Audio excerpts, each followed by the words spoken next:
السلام علیکم احباب، آپ سب لوگوں کو ماہ رمضان کی آمد بہت بہت مبارک ہو۔ آج ہمارا پہلا روزہ ہے اور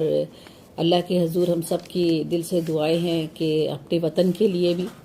اور تمام کل عالمین کے لیے اس رب کریم کی رحمتیں جو ہیں ان کا نزول اسی طرح سے جاری و ساری رہے، اور اس مہینے میں ہم سب لوگ اپنی عبادات میں جو ہے اپنے اعمال پر توجہ دے سکیں اور ان میں اصلاح کا کوئی پہلو تلاش کر سکیں۔ زیبن سر یہ بھی آپ سے مخاطب ہوں اوشین نیوز پر، اور اوشین نیوز پر جیسا کہ آپ کے علم میں ہے کہ اوشین نیوز پر میں نے بہت سے پروگرام کیے ہیں، اس سے قبل بھی کرتی رہی ہوں۔ پچھلے سال ماہ رمضان میں ہم نے کافی پروگرام روزے کے حوالے سے اور رمضان کے حوالے سے اسلامی پروگرام میں نے کیے تھے، اور ابھی میں سورہ اخلاص پر بھی ایک پروگرام کر چکی ہوں، اور میری کوشش ہے کہ اس پروگرام کو میں دوبارہ سے سورہ اخلاص کا پروگرام کو دوبارہ سے میں فیس بک پر بھی کروں تاکہ وہ بات زیادہ سے زیادہ لوگوں تک پہنچ سکے۔ اور آج میں نے جس صورت کا انتخاب کیا ہے، اس پروگرام کا ہمارے نام جو میں نے ہم سب کو علم میں ہے کہ قرآن کو سمجھنا اور قرآن کی جو فضیلت قرآن، حکمت قرآن کیا ہے، اس کے بارے میں جاننے کی تھوڑی سی میں نے بھی کوشش کی ہے، اور وہی اسی کوشش کو میں آگے بڑھانا چاہتی ہوں تاکہ میری اس کوشش سے باقی لوگ بھی استفادہ کر سکیں، ہماری نوجوان نسل کے بچے بھی استفادہ کریں، اور ہمارے بڑے بھی جو بھی کچھ سیکھنا چاہتے ہیں، کچھ نہ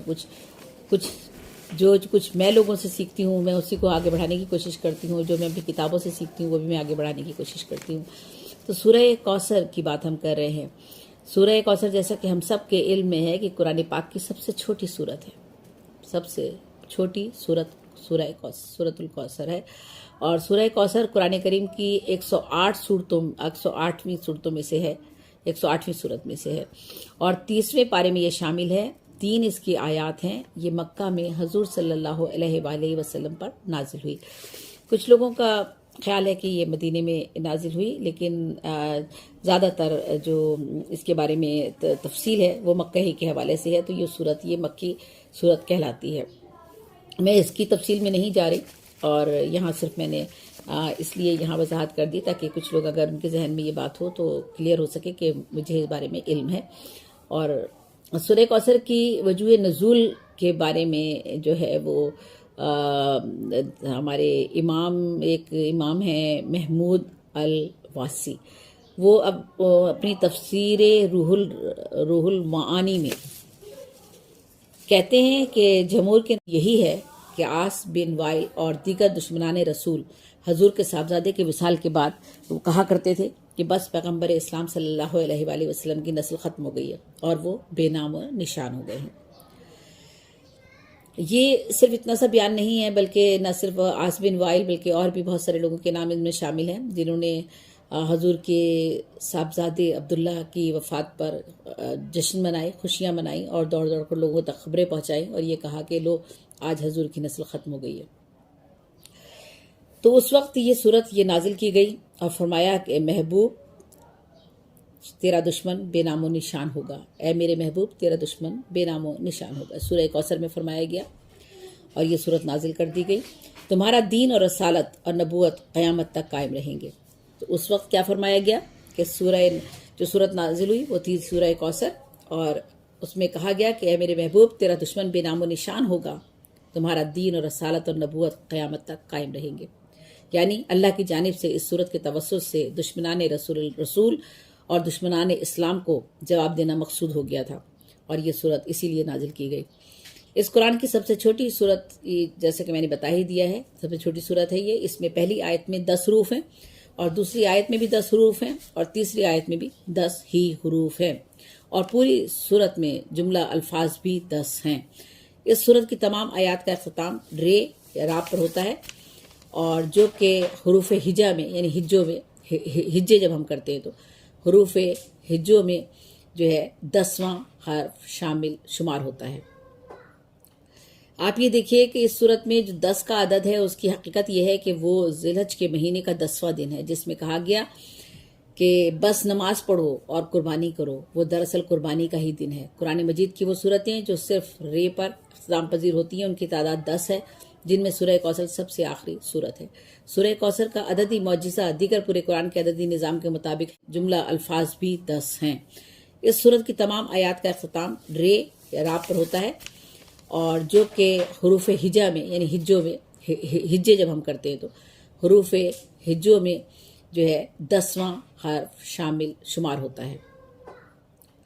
آپ یہ دیکھیے کہ اس صورت میں جو 10 کا عدد ہے اس کی حقیقت یہ ہے کہ وہ ذی الحج کے مہینے کا 10واں دن ہے، جس میں کہا گیا کہ بس نماز پڑھو اور قربانی کرو، وہ دراصل قربانی کا ہی دن ہے۔ قرآن مجید کی وہ صورتیں جو صرف رے پر اختتام پذیر ہوتی ہیں ان کی تعداد 10 ہے، جن میں سورہ کوثر سب سے آخری صورت ہے۔ سورہ کوثر کا عددی معجزہ دیگر پورے قرآن کے عددی نظام کے مطابق حیران کن ہے۔ نہ صرف سورۃ کوثر کا بلکہ پورے ہی قرآن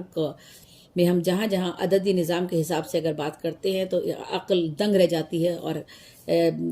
انسان حیرتوں کے سمندر میں ڈوب جاتا ہے کہ یہ کس طرح سے ممکن ہے، اور اس بات پر دل کامل یقین رکھ لیاتا ہے کہ یہ ایک آسمانی ہمارا جو اللہ تعالیٰ کی طرف سے نازل کیا گیا قرآن جو ہے وہ حرف بہ حرف اللہ ہی کی جانب سے عطا کیا گیا ہے۔ گو کہ دشمنان دین بہت سی باتیں کرتے رہے ہیں اور کرتے رہیں گے، لیکن جو حقیقتیں ہیں وہ سب ہم سب کے سامنے واضح ہیں، اور اس قرآن کے ایک ایک حرف سے وہ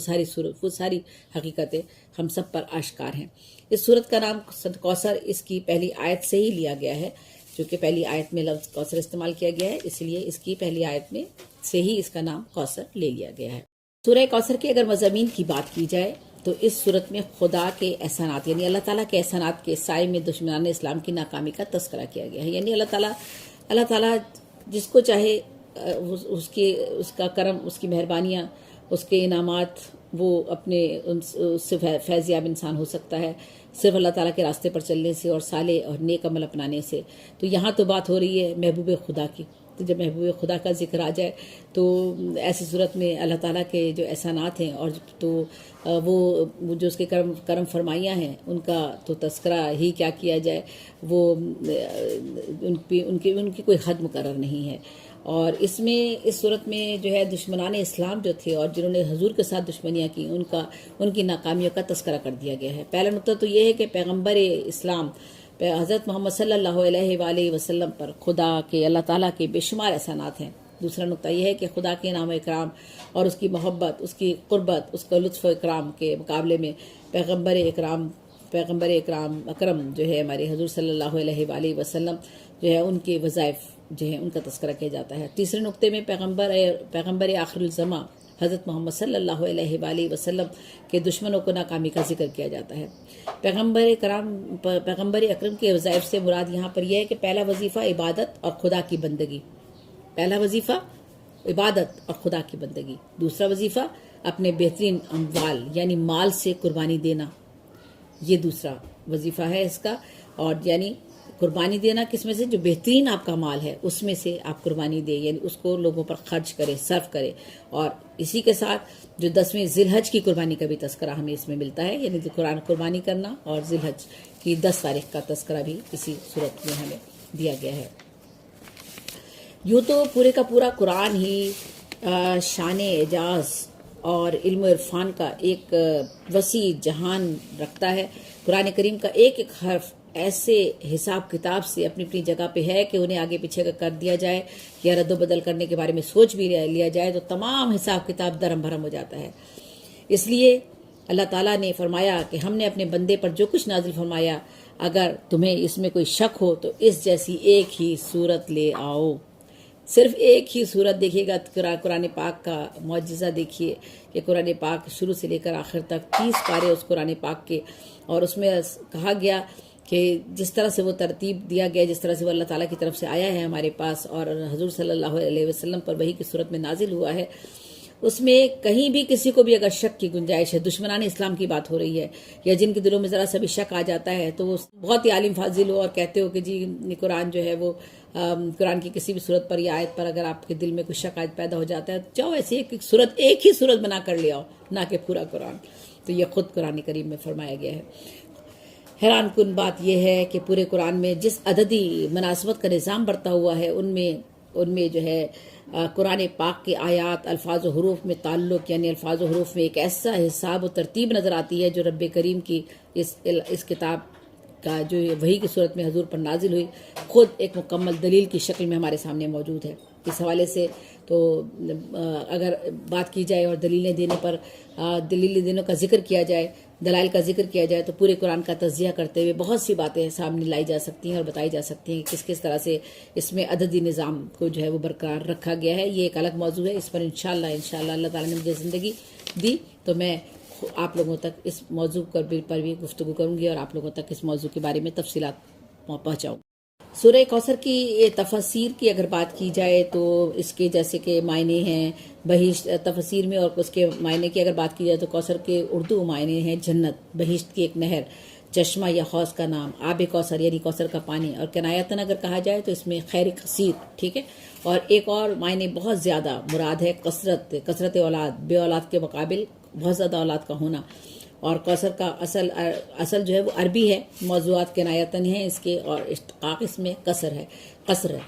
تو جہاں تک سورہ کوثر کے ترجمے کی بات ہے تو آپ کی پہلی آیت میں کہا گیا ہے کہ بے شک ہم نے آپ کو کوثر دی۔ دوسری آیت میں کہا گیا پس اپنے رب کے لیے نماز پڑھیے اور قربانی کیجیے، اور تیسری آیت میں کہا گیا بے شک آپ کا دشمن ہی بے نام و نشان ہے۔ دیکھیے 3 بہت مختصر سی آیات میں کس طرح سے ایک جہان معانی جو ہے وہ سمو دیا گیا ہے۔ جہاں تک سورہ کوثر کی تصویر کی بات ہوتی ہے تو جیسا کہ بتایا کہ بہشت کی نہر، اسلام، نبوت، قرآن کریم، علم و حکمت، حوض کوثر اور بے شمار اصحاب اور پیروکار، بے شمار اولاد، شفاعت، من جملہ کوثر کے معنوں میں کے مطابق جو ہے وہ یہ ساری تفسیر کے الفاظ سارے ہمارے سامنے آتے ہیں۔ سورہ کوثر کی اگر فضیلت کی بات ہو تو جو شخص اس سورت کی تلاوت کرے گا خدا اسے جنت کی نہروں سے سیراب کر دے گا، اور ہر قربانی کی تعداد میں جو خدا کے بندے عید قربان کے دن کرتے ہیں اس کی تعداد کے مطابق اسے اجر دے گا۔ اور صرف اسی قربانی کا ذکر نہیں ہے بلکہ اس میں قربانی سے مراد نہ صرف حج کے دنوں میں قربانی کا ذکر ہے بلکہ وہ قربانی جو بہترین مال سے ہم اپنے کرتے ہیں اللہ کے حکم کے مطابق، اپنے غریبوں، مساکین، مجبوروں، بے کسوں اور بے روزگاروں اور دیگر لوگوں کے مددگار ہم ثابت ہوتے ہیں، اور اپنے اچھے سے اچھا مال ان پر ہم نثار کرتے ہیں، ان قربانیوں کا بھی اس میں ذکر ہمیں ملتا ہے۔ ہر قسم کی خیر و برکت، رزق و رحمت کی کثرت، انعامات الہی کا یہ نہایت مفید اور مؤثر صورت ہے، اور اس کی فضیلت کے بے شمار اس کے پہلو ہے اس کی فضیلت کے۔ تو یہ صورت مختصر ہونے کے باوجود جو ہے وہ اپنے اندر بہت ہی زیادہ اہمیت اور فضیلت رکھتی ہے۔ یوں تو پورا کا پورا قرآن ہی اور ہر صورت ہی کے اپنے جدا گانا اس کی فضائل موجود ہیں۔ بہت سے علماء کے نزدیک اور خصوصاً شیعہ علماء کے نزدیک جو ہے اس کی تفسیر میں قرآن کو جو ہے وہ حضرت فاطمہ کا بھی ایک حوالہ اس حوالے سے ملتا ہے، کیونکہ اس صورت میں ان لوگوں کی طرف اشارہ کیا گیا ہے جو پیغمبر اسلام آخر الزماں کو بے اولاد اور اولاد نیرینہ نہ ہونے کا طعنہ دیا کرتے تھے۔ تو یہاں سے یہ بات واضح ہوتی ہے کہ حضرت فاطمہ کا ذکر جب کیا جاتا ہے تو دیکھ لیجئے کہ ضروری نہیں ہے کہ آپ کی نسل اور نام و نشان جو ہے وہ آپ کے اولاد، آج بھی ہم جہالت کے ہمارے یہاں کے کچھ لوگ جہالت کے اسی دور میں زندہ ہیں، اور وہ بیٹیوں کو جو ہے وہ سمجھتے ہیں کہ شاید بیٹیاں ہیں تو وہ آپ کی نام و نشان آپ کا برقرار نہیں رہے گا، اور اگر بیٹا ہوگا تو آپ کا نام و نشان جو ہے وہ چلتا رہے گا، یا آپ کا نام، منصب اور مقام اور مرتبہ جو ہے وہ آگے بڑھتا رہے گا، کیونکہ وہ صرف کام بیٹا کر سکتا ہے، بیٹی نہیں کر سکتی۔ آج بھی ہم میں سے بیشتر لوگ جو فہم و ادراک کی طاقت سے جو ہے وہ محروم ہیں، یوں کہنا چاہیے ان کو، وہ بیٹیوں کو وہ مقام اور مرتبہ نہیں دیتے جو کہ بیٹوں کو دیتے ہیں، جبکہ ہمارے پیغمبر حضرت محمد صلی اللہ علیہ وآلہ وسلم اور فاطمہ بی بی فاطمہ کا جب ہم ذکر کرتے ہیں تو سب سے واضح مثال ہے کہ کس طرح سے اولاد نرینہ نہ ہونے کے باوجود آج تک اور تا ابد جو ہے یہ سلسلہ علم و حکمت اور قرآن کی تعلیمات کا سلسلہ، اور یہ جو ہمارا ریلیجن ہے، ہمارا مذہب ہے، ہمارا اسلام ہے، یہ کس طرح سے ہمیشہ برقرار رہے گا، اور بی بی فاطمہ کا کردار اس میں کتنا اہم ہے۔ جب حضور نبی کریم صلی اللہ علیہ وآلہ وسلم نبی مقرر کر دیے گئے تھے تو آپ کے اور اسلام کے مخالفین کی یہ الغار نے آپ کو جسمانی اور ذہنی اذیتوں سے دوچار کرنا شروع کر دیا تھا۔ آپ کو آپ کے اوپر طرح طرح کے ظلم ڈھاتے تھے، دل آزاری کرتے تھے، کوئی بھی موقع ایسا ہاتھ سے جانے نہ دیتے تھے جس میں آپ کو وہ تکلیف نہ پہنچا سکیں۔ اکرمہ کی روایت ہے کہ جب حضور نبی فائز ہوئے اور آپ نے قریش کو دعوت اسلام دینا شروع کی تو اس پر لوگوں نے کہنا شروع کیا کہ آپ اپنی قوم سے کٹ گئے ہیں اور کٹ کر ایسے ہو گئے ہیں جیسے کہ کوئی درخت اپنی جڑ سے کٹ جائے اور سوکھ کر پیوند خاک ہو جائے۔ حوالہ ابن جریر۔ آپ کے صاحبزادے حضرت قاسم کی وفات اور پھر حضرت عبداللہ کی وفات پر آپ کے لیے نازیبا الفاظ اور القابات کا استعمال کیا آپ کے دشمنوں نے، نعوذ باللہ۔ کہا کہ حضور کمزور ہیں، بے یار و مددگار ہے، بے اولاد ہیں، اور ایسا آدمی جو اس قوم جو اپنی قوم سے کٹ گیا ہے، بیٹوں کی وفات پر ان کو اس کا اب نام و نشان مٹ جائے گا، اور ان کی جڑ اب کٹ گئی ہے، ان کی نسل اب ختم ہو گئی ہے۔ محمد اب ابتر ہیں، ابتر سے یہاں مراد لی جاتی ہے، یعنی ان کا کوئی بیٹا نہیں ہے، یعنی ان کا کوئی بیٹا اور قائم مقام اب نہیں بچا۔ جب حضور نہیں رہیں گے تو ان کا نام بھی دنیا سے مٹ جائے گا اور ان کی تعلیمات سے بھی پیچھا چھوٹ جائے گا۔ یہ ان کے دشمنوں کے الفاظ تھے، نعوذ باللہ۔ بیٹوں کی وفات کے بعد ظالموں کے تانوں نے آپ کا دل چھنی کر دیا تھا، زخموں سے آپ چور چور تھے، پہلے ایک بچے کی وفات اور پھر دوسرے بچے کی وفات، اور پھر ان حالات میں جبکہ آپ اسلام کا پیغام لے کر جا بجا آپ جو تھے وہ سرگرم عمل تھے، اور آپ کے ساتھ ظالموں کا جو سلوک تھا وہ حد درجہ برا تھا آپ کے ساتھ۔ ایسے حالات میں اور ان حالات میں جبکہ ظالموں نے آپ کے بیٹے کی وفات پر آپ کے ساتھ تسلی دینے کے بجائے، آپ کے ساتھ ہمدردی کرنے کے بجائے یہ خوشخبریاں سناتے پھرتے تھے کہ حضور کے اب کوئی بیٹا نہیں رہا تو حضور کا نام بھی دنیا سے ختم ہو جائے گا۔ لیکن ایسے موقع پر اللہ تعالیٰ کی طرف سے سورہ کوثر میں یہ خوشخبری سنا دی گئی کہ دشمنان محبوب خدا نیست و نابود اور بے نشان و بے نام ہو جائیں گے، اور آپ کا نام و پیغام جو اللہ نے آپ پر وحی کی صورت میں اتارا ہے تا ابد زندہ رہے گا، اور آپ کا نام تا ابد زندہ رہے گا، اسلام زندہ رہے گا۔ اور بی بی فاطمہ کی مثال ہمارے سامنے ہے کہ بیٹی کا مرتبہ اور مقام کہ دیکھیے کس طرح سے نسل جو ہے وہ برقرار رہتی ہے۔ جو لوگ صرف بیٹا نہ ہونے کی وجہ سے یا بیٹے کی وفات کی وجہ سے تانے دیا کرتے تھے، اس موقع پر سورہ کوثر نے یہ وضاحت کر دی کہ بیٹا ہو یا بیٹی وہ اللہ تعالیٰ کی امانت ہے، اور ضروری نہیں ہے کہ صرف بیٹے سے ہی آپ کی نسل چلتی ہے، بلکہ آپ کی بیٹیاں بھی جو ہیں ان کا جو مقام اور مرتبہ حضور نے بتا دیا، حضور نے فاطمہ کی شکل میں ہمارے سامنے ہمیں دیا، اور آج تک برقرار ہے اور تا ابد رہے گا۔ وہ ہمارے لیے ایک مثال ہے، اور ہمارے ان لوگوں کے لیے بھی جو آج بیٹیوں کی اس عہد میں بھی ترقی یافتہ دور میں بھی بیٹیوں کی قدر نہیں کرتے اور بیٹیوں کے ساتھ برا سلوک کرتے ہیں۔ حضور اپنی چادر بیٹیوں کے لیے بچھا دیا کرتے تھے، جب بی بی فاطمہ آتی تھی تو حضور اپنی چادر اتار دیا کرتے تھے، اور اتار کے اس کے پہلے بچھاتے تھے، پھر اپنی بیٹی کو بٹھایا کرتے تھے۔ یہ اس سے بڑا مرتبہ اور مقام بیٹی کا اور کیا ہو سکتا ہے؟ تو یہ دیکھیے کہ جن لوگوں نے بیٹا کی وفات پر حضور کے ساتھ یہ سلوک کیا، اس موقع پہ سورہ کوثر نازل کی گئی۔